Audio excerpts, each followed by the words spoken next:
You are not confused. You are conditioned. You believe you are thinking, But you are repeating. repeating what you were taught, Repeating what is accepted. repeating what feels safe. You call it your opinion, but most of it was never chosen. It was absorbed. From parents. From society. From fear. You learned what is right, What is success? What is failure? and you never questioned it. That is why your life feels uncertain. Not because you lack ability, but because you never built your own structure. You follow what feels familiar, not what is true. You hesitate. Because your direction is unclear. But your direction is unclear because it was never defined by you. It was inherited. And as long as you operate inside borrowed thinking, you will always feel stuck. You will always feel divided. You will always feel uncertain. Not because life is complex, but because your structure is weak. You don't need more motivation. You need separation. Separation from what you didn't choose. Separation from what keeps you small. Separation from what controls your thinking. Only then can you begin to see clearly. And that is where everything changes. Because what you are about to realize is not comfortable. It is not easy. But it is necessary. Now we begin. Part 1. You are not thinking. You are repeating. You believe you are thinking, but you are not. You are reacting. Reacting to what you were taught. Reacting to what is expected. Reacting to what feels acceptable. That is not thinking. That is repetition. Most people never develop their own thoughts. They inherit them. They absorb beliefs without questioning them. What success looks like. What failure means. What kind of life is right.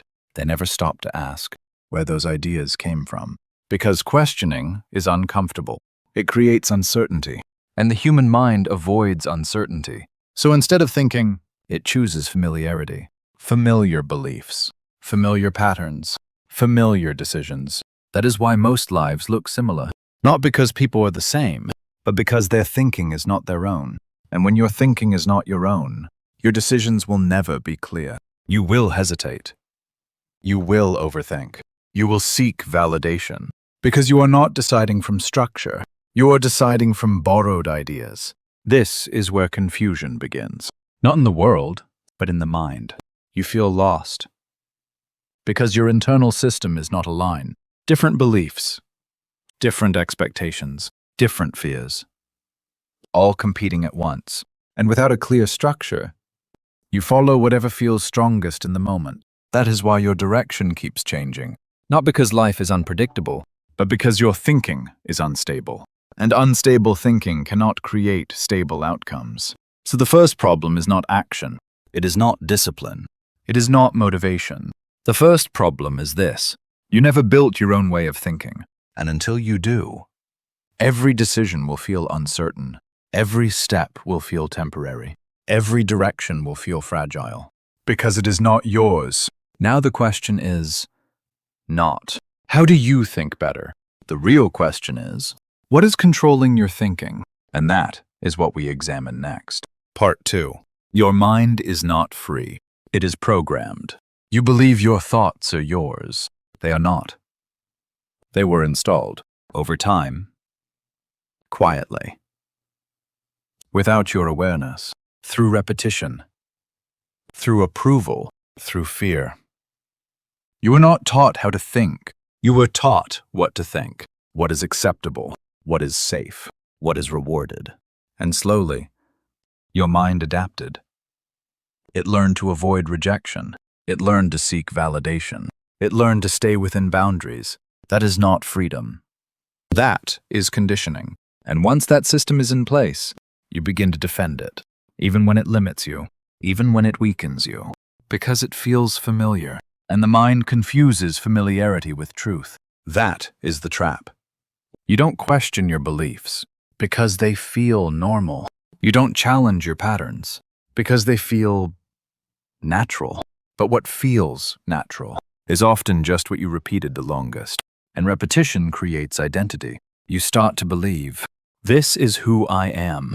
But it is not who you are. It is what you practiced over and over again, without interruption.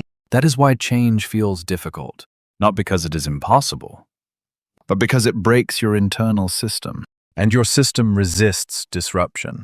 It pulls you back to what is known, to what is easy, to what is accepted, so you stay inside it and call it your personality, your preference, your life. But it is none of those things. It is structure.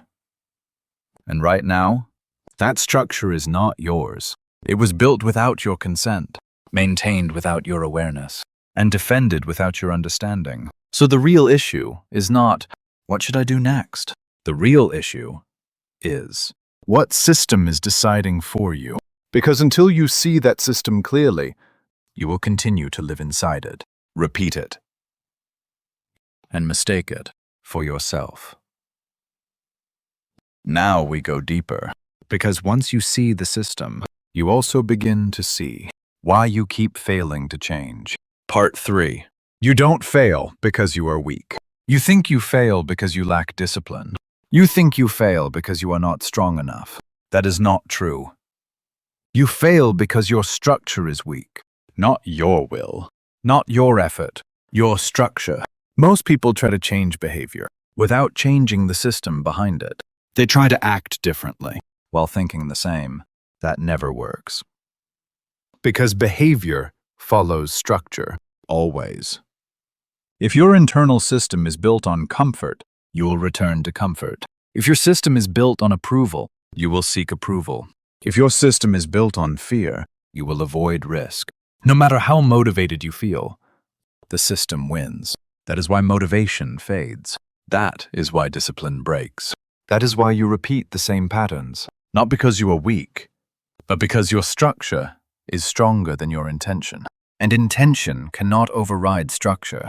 It can only temporarily resist it. So you push yourself for a few days, maybe a few weeks, but eventually you return to the same habits, the same thinking, the same results, and then you blame yourself. You say you lack consistency. You say you lack focus. But the truth is simpler. You never changed the system. You tried to fight it instead of rebuilding it. And fighting your own structure is a losing strategy. You cannot outwork a broken system. You cannot outdiscipline a weak foundation. You cannot outmotivate a misaligned mind. So the problem is not effort. The problem is design. And until you redesign your structure, you will continue to repeat what you are trying to escape. Now the question is not, how do I try harder? The question is, how do I rebuild the system? And that is where everything changes. Part 4. Structure begins with rejection. You don't build a new life by adding more. You build it by removing what should not be there. Most people try to improve without letting go. They keep the same beliefs, the same habits, the same patterns, and expect different results. That never works. Because structure is not built on addition. It is built on elimination. You must reject what you did not choose. Reject inherited standards. Reject borrowed goals. Reject expectations that weaken your direction. This is where most people stop. Because rejection feels dangerous. It creates uncertainty. It removes safety. But without rejection, there is no clarity. And without clarity, there is no structure. You cannot define your path while holding on to everything. You must decide what stays and what goes.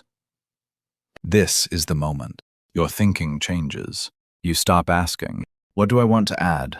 And start asking, what must I remove?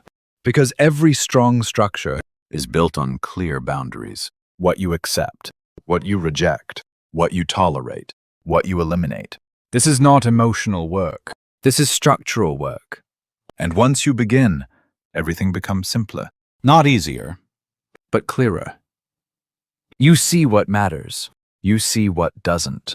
And your decisions start to align, not with pressure, not with emotion, but with structure.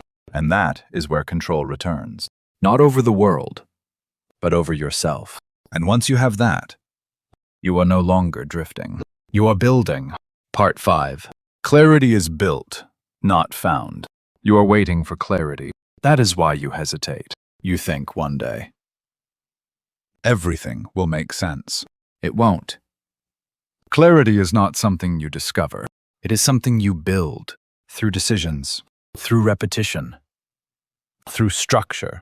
You don't wait until you feel ready. You act and then adjust.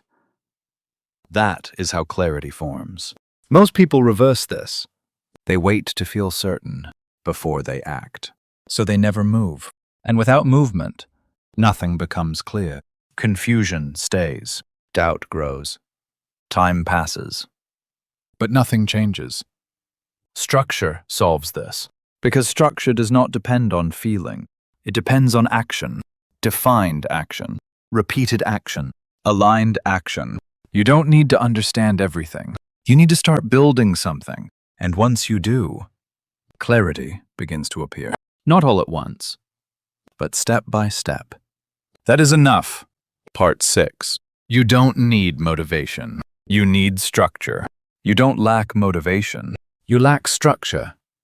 Motivation is unstable. It rises. It falls. It disappears. Structure does not. Structure holds when motivation fails. Structure moves you when you don't feel like moving. That is the difference. Most people rely on feeling, so their life becomes inconsistent. One day focused, one day distracted, one day strong, one day weak. Structure removes that instability. It replaces emotion with direction. It replaces hesitation with action.